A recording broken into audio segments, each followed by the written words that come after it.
So, pleasant day everyone. My name is Joseph Chesikif S. Sola from 11 Resilience, and I will present to you my PIT on Media Information Literacy about the fake news.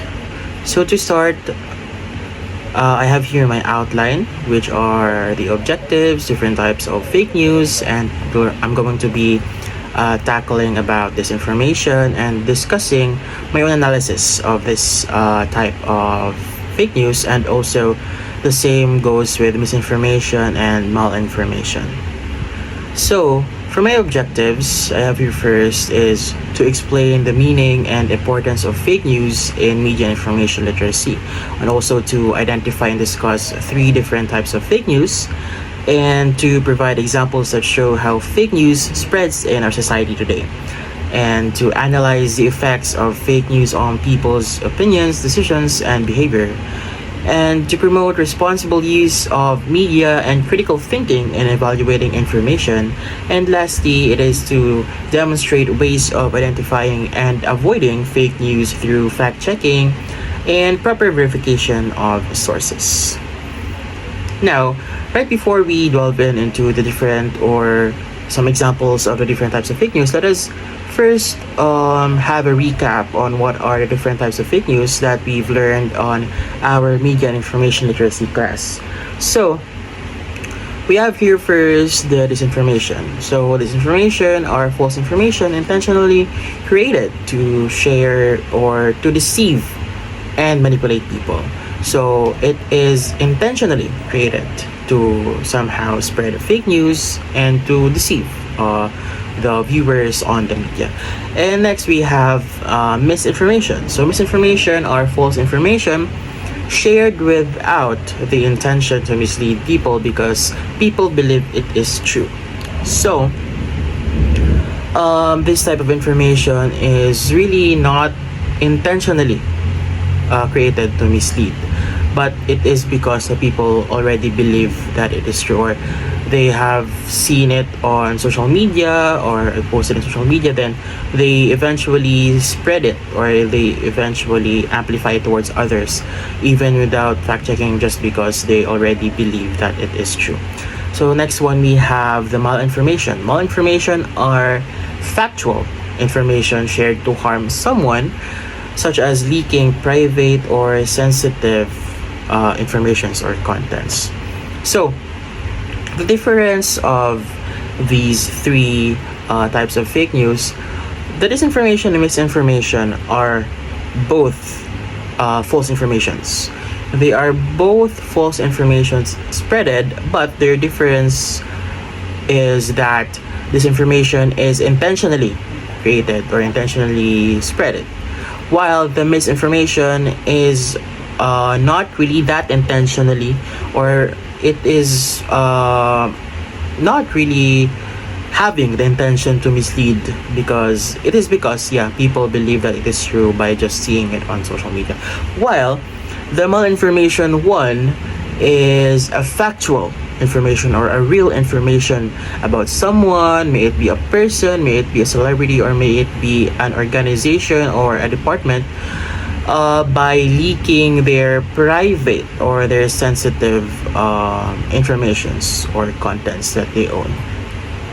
So, let's get into the examples or my own analysis of these three different types of fake news. So, first off, we have disinformation. So, once again, disinformation are intentionally created to manipulate people or to deceive people. So, this example is, I had personally encountered this on my own Facebook or on my own social media account. This was an ad on a reel that I was watching. So I personally screen recorded this as an example of this information. So this contains an AI generated video of Pasig City Mayor Vico Soto. So let's watch the video. This document confirms that I am legally Yes, you are literally wasting your money every single day while you're not using my program. Today is your last chance to make everything work because tomorrow access will be closed forever. Right now, I am holding an official document signed personally by me and the head of the Bangko Sentral ng Pilipinas, Eli Remolona, and certified by the Securities Regulation Commission.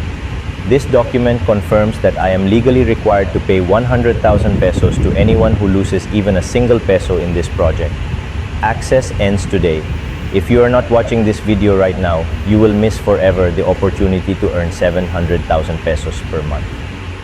Alright, so this type of video, this AI-generated video, is intentionally created to manipulate others that is not really that literate enough or media and information literate enough to fully distinguish what are the differences of an AI-generated videos compared to a real or a factual video.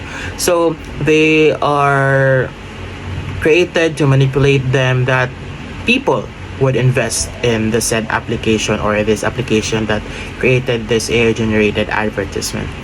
So, for my own analysis of this fake news, I have first analyzed it because I have already or clearly noticed that the mouth of Mayor Vico Soto is not not synchronized with what is the voice is saying, or it is not in timing.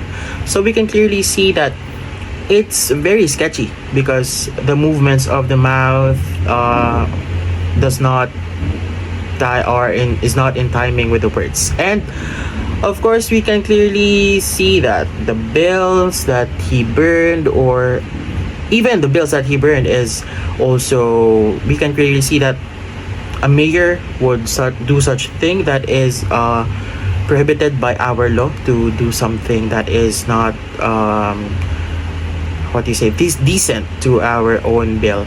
So we can clearly, or I have already seen that it is very much of an AI generated content or AI generated video, because knowing Mayor Vico Soto, he really, or personally, I wouldn't think, or I wouldn't believe that he would do these kind of promotions, or he would promote these kinds of applications, especially very much not trusted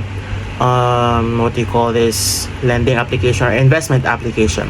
That is why I've also researched, or I've went to his personal Facebook account, whether to see if this type of content or this video is factual.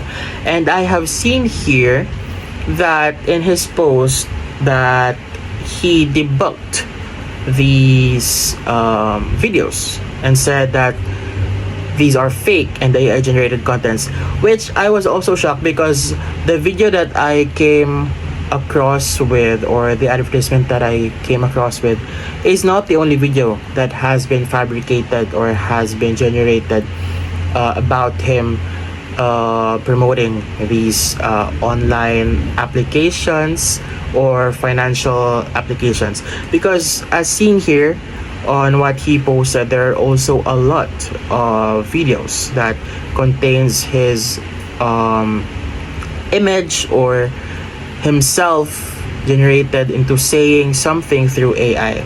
So he said here at his post that the scary part is that AI and these scams will only get better, because as our technology advances, this type of AI that creates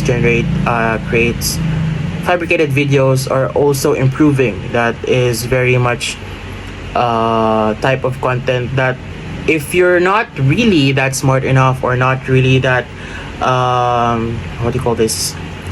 critical thinking enough to see if, or to distinguish whether it is real, because some of the videos really are looking so real, or it seems so real. But if you're literate enough, you can fully distinguish if it's factual or not. And if you have the ability, or you have the access to other sites that you would personally research if it is factual. And then I also have seen a post from What Alive PH stating that Mayor Vico Soto is really raising awareness towards this kind of fabricated or AI-generated videos that uses his face and voice to promote investment and love scams. So upon my analysis, I really have seen, or I really have encountered that these type of fake news, or specifically this type of disinformation, is really intentionally created to deceive the people in investing to these types of scam applications. So next we have the misinformation. So once again, misinformation is also a type of false information, but is not entirely intentional, or not entirely intentional to deceive people. So I also came across or upon this Facebook post from a citizen of Cagayan de Oro City, stating that the City Education and Development Office, which is also responsible in the scholarship, or the city scholarship here in the city, stating that they have announced that the scholars would now have to pay 50 to 70% of their tuition. So it is said here that meeting with the COC FINMA, or the partnering school of this of the department or development office, has they have already stating here at the post that they have agreed to make the scholars pay 50 to 70% of their tuition. So the poster here is asking if why is this happening at the expense of the city of CDO, and was the city government so quick in seeking financial assistance from the city scholars to pay the city obligations in the school or institution? So as seen here in the statement of the post,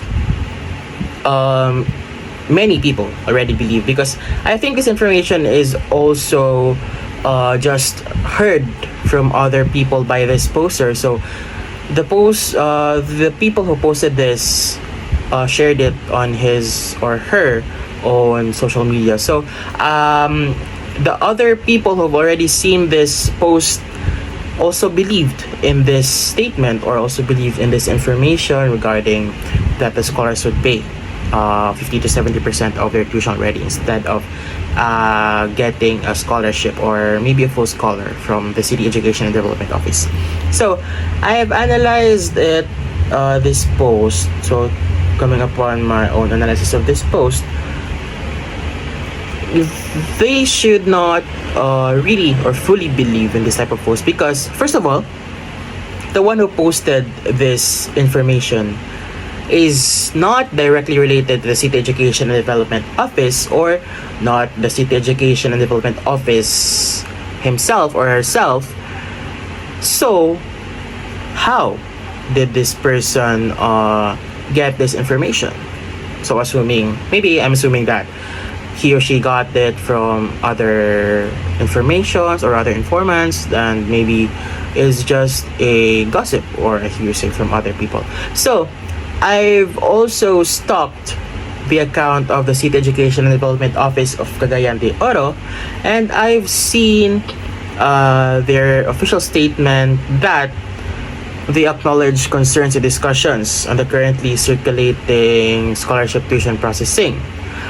But they also stated here that the claim on the office directed or requiring scholars to pay 50 to 70% of their tuition fees to a partner school is false and inaccurate, and it does not originate from any official statement or directive issued by the office. So to think of it, right, why would these type of information be posted by other people rather than their own Facebook page itself?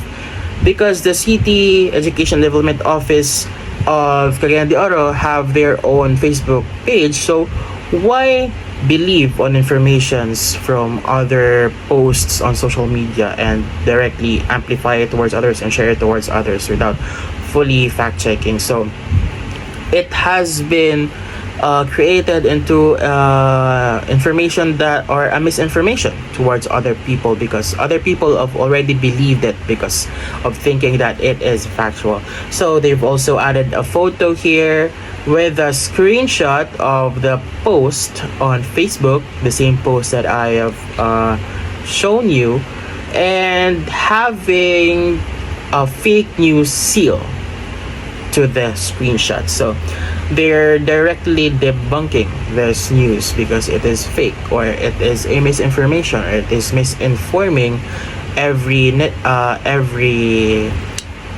netizens online about this scholarship issue. So, moving on to malinformation. Once again, malinformation is a type of fake news that spreads factual information regarding a person, or a leaked image or videos or a content that is intentionally to destroy a person or a group's image. So I have here is a post from Manila Bulletin Entertainment and Radar.ph that states about the private video scandals that has been leaked, or the video scandals or sex scandals of these famous actors.